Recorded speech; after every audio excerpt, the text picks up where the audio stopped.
Like Jamila, right now, it can be like 1,000 people apply for the same job. Right, You don't ask for connections and conversations, you don't get them. The worst right. that can happen is somebody says no, but the best that can happen is somebody says yes. It's the single biggest thing I would say right now in this tough market that gets people interviews. What do you tell them as it relates to the financial component? Those second degree connections Yes, are yes. like gold. What do you do the moment you get laid off? Welcome back to the 5 Minute Career Hack Podcast.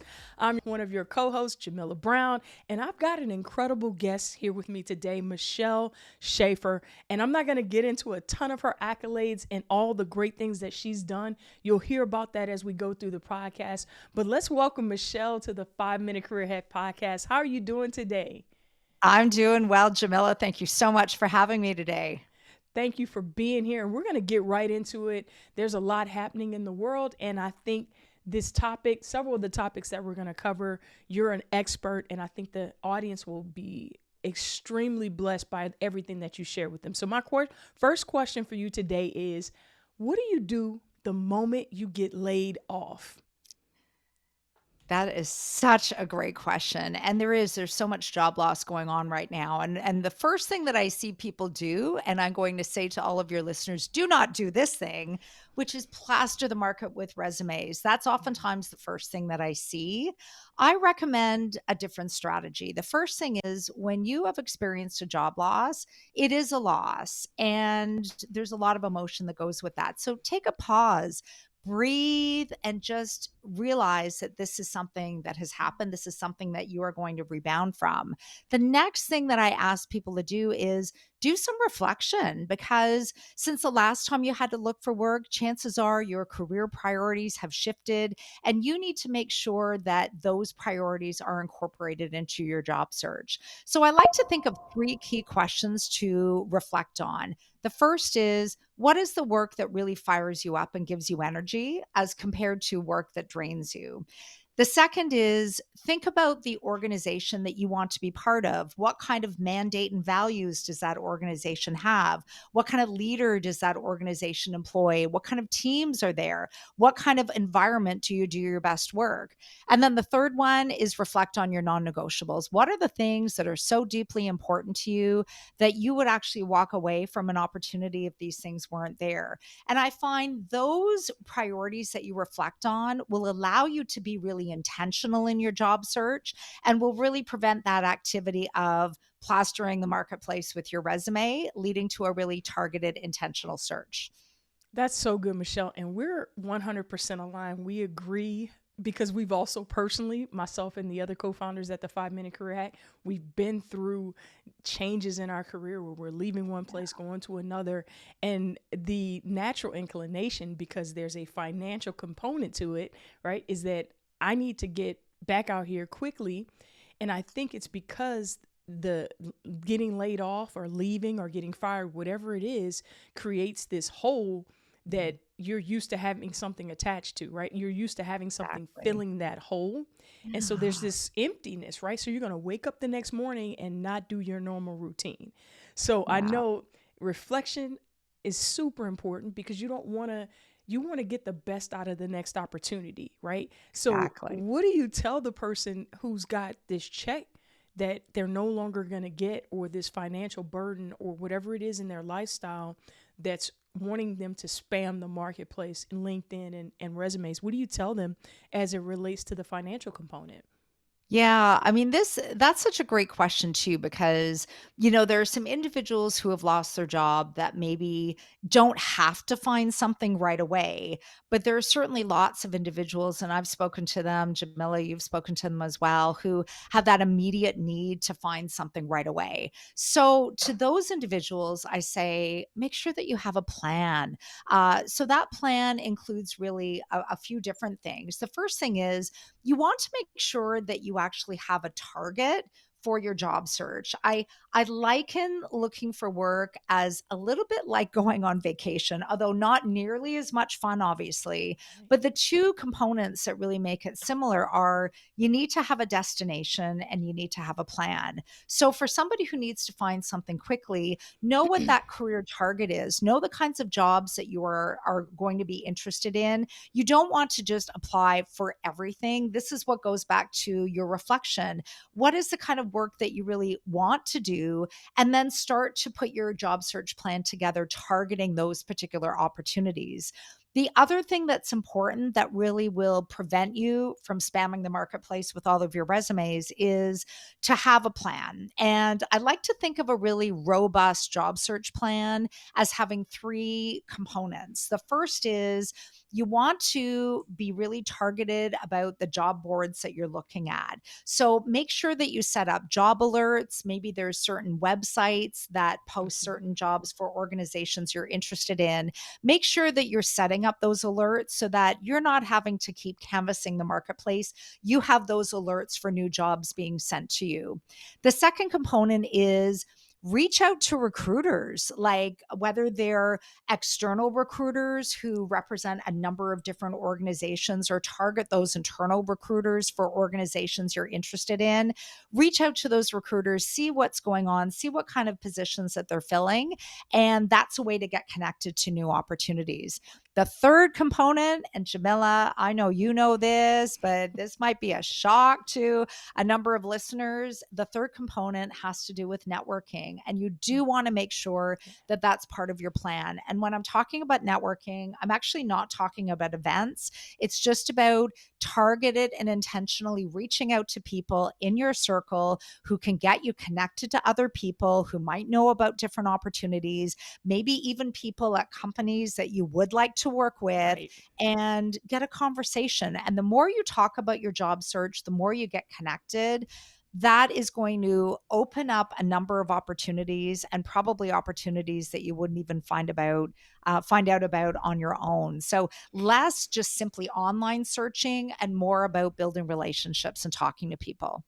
So, if I could have stated this question slightly different before I Mm, just asked it, the thing I would want for people to understand is this is, as career strategists, this is what we want you to do before an incident happens, before a catastrophic event like a layoff exactly. or a furlough Yeah. that so many people are experiencing. The reflection, the networking, the targeting, understanding what you want, not just today but also in the future. Yeah. And I think sometimes what ends up happening for people, and this for my next question as I set that up, is there's this connection to the work that they're doing that got them into this career or this job. And Yes. then when the layoff happens or they get, right sized out, whatever it is that causes them to now be looking again, then that becomes a pain point and they might fall out of love with what they're doing because of Yeah. what happened, right? There's trauma now associated with something that maybe they were passionate about before.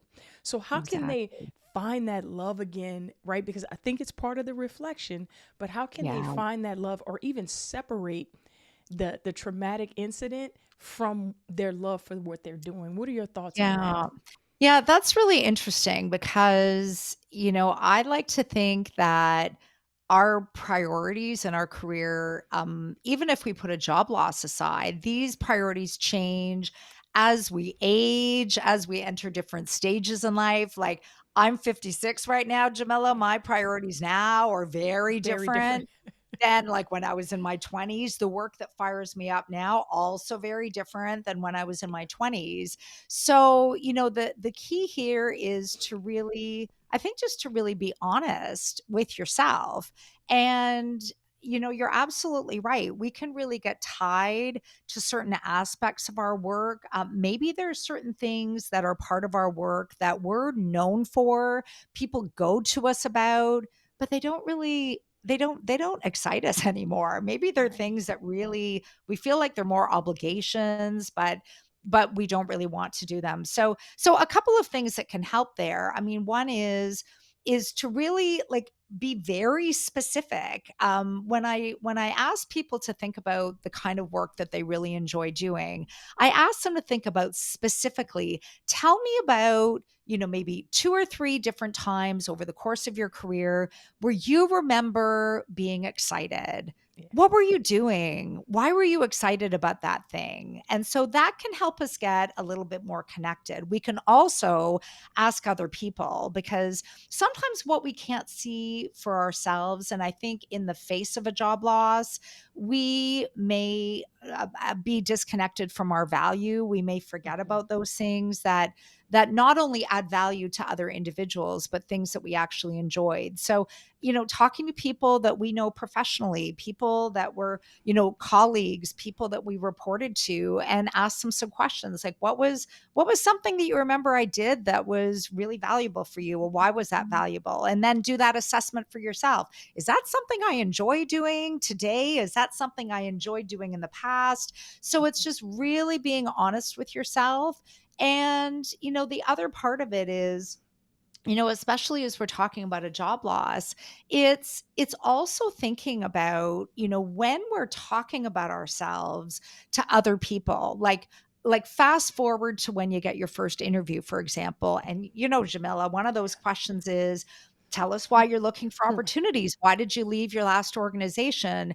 Use telling your leave story as a jump off point to talk about the things that you really want to do, the things that you're proud of. Yes, you need to state the facts of why you left, but also add on, what's a result that you obtained that you're excited about, that you're really proud of, and then connect it to the job that you're interviewing Right. for. And that's another way to just get connected with the things that you really enjoy doing, using your leave story as a way to actually talk about your value, which not a lot of people think about doing, but can really signal to the other organization why they need you.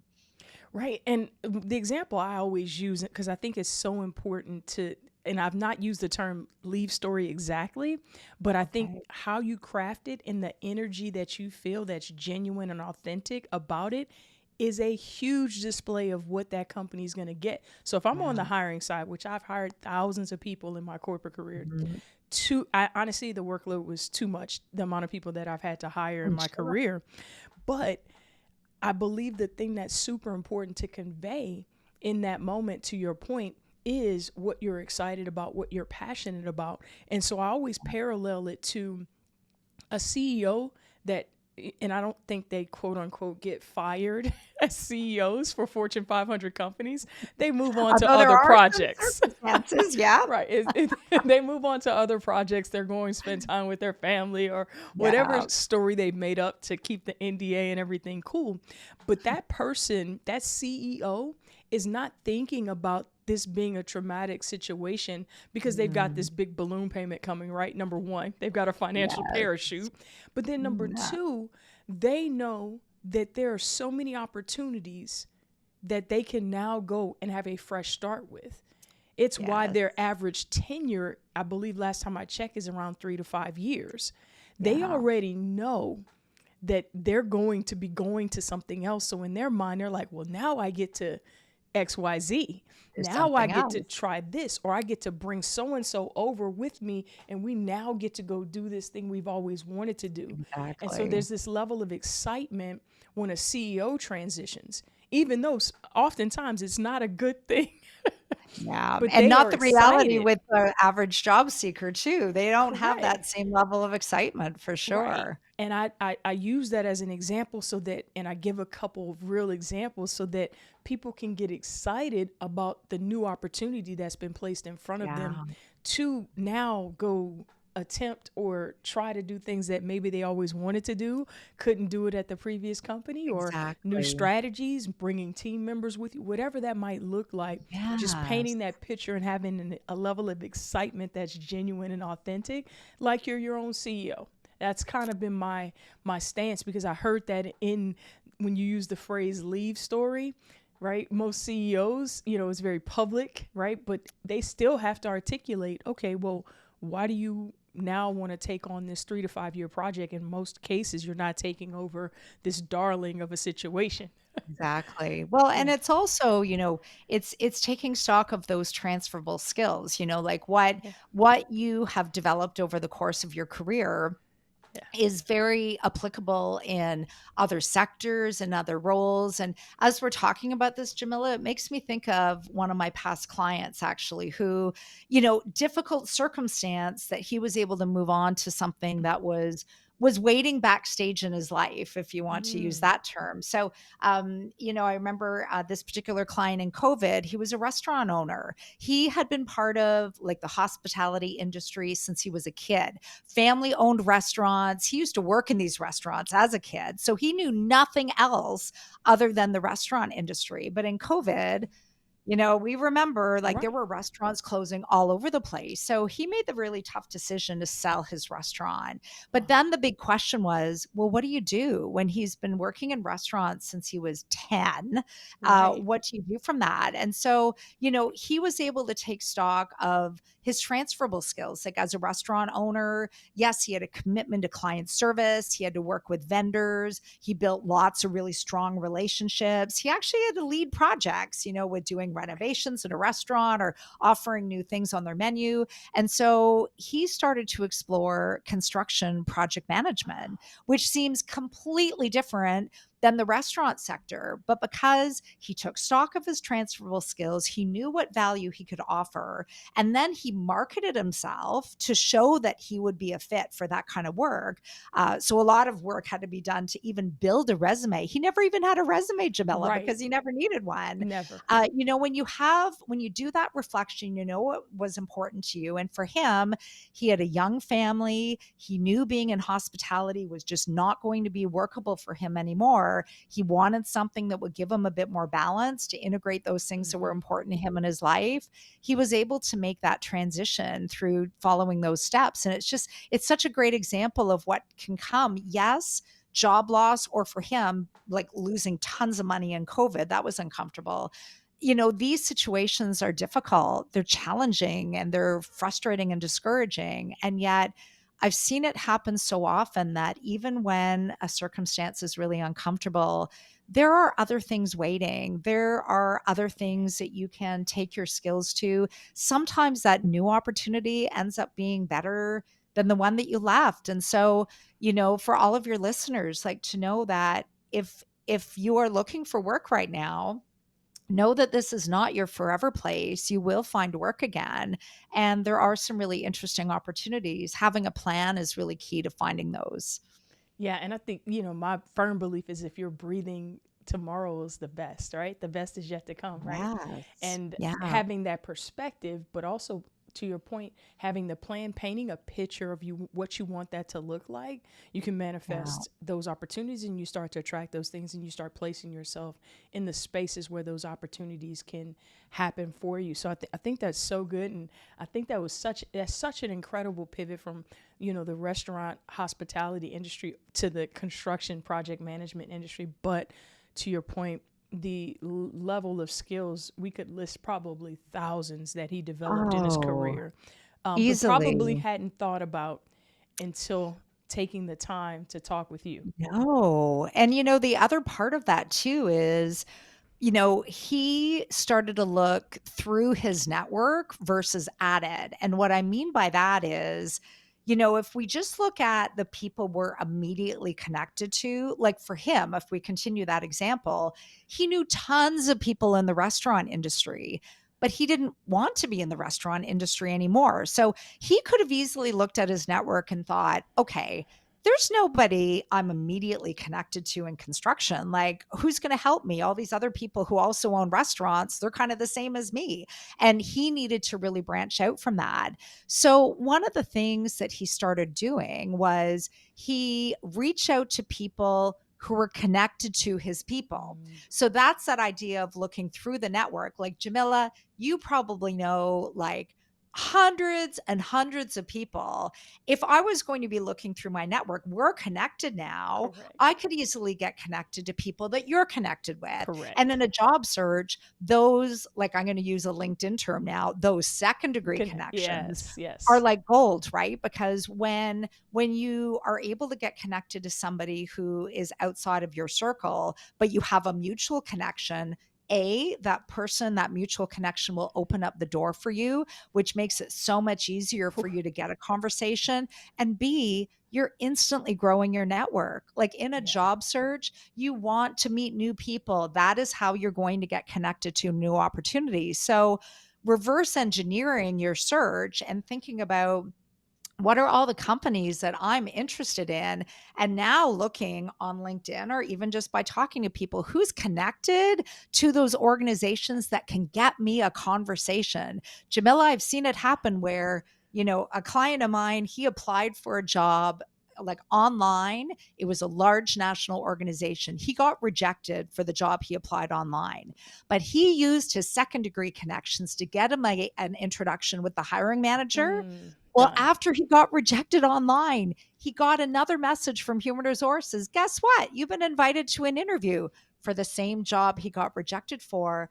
4 interviews later, Jamila, he got the job. So that using your network, the network is golden. And if you don't ask for connections and conversations, you don't get them. The worst that Right. can happen is somebody says no, but the best that can happen is somebody says yes. And the average person doesn't want to say no. And I always implore everyone I speak to not forget human nature. We Yes. all prefer a referral when we're in the Yeah. hiring manager's seat. Yeah, Or if I want a good dentist, or if I want a great OBGYN, or totally. if I want whatever, a great restaurant. Yeah, That's why Yelp is so popular. So don't exactly. forget human nature that we prefer to know who it is we're hiring, because you have to understand, hiring manager, recruiter, they're going to be evaluated. They're going to keep their job based upon how well you turn out as a candidate. So Yeah, if I've got someone that knows you, or that can, whether they can write a recommendation or not, I've just taken it from I have no clue how this is going to turn out to, man, now it moved up 25% that this is going to be a great hire. So yes, you're going to exactly. absolutely go from a rejection online to an interview because you know Yeah. somebody that I know.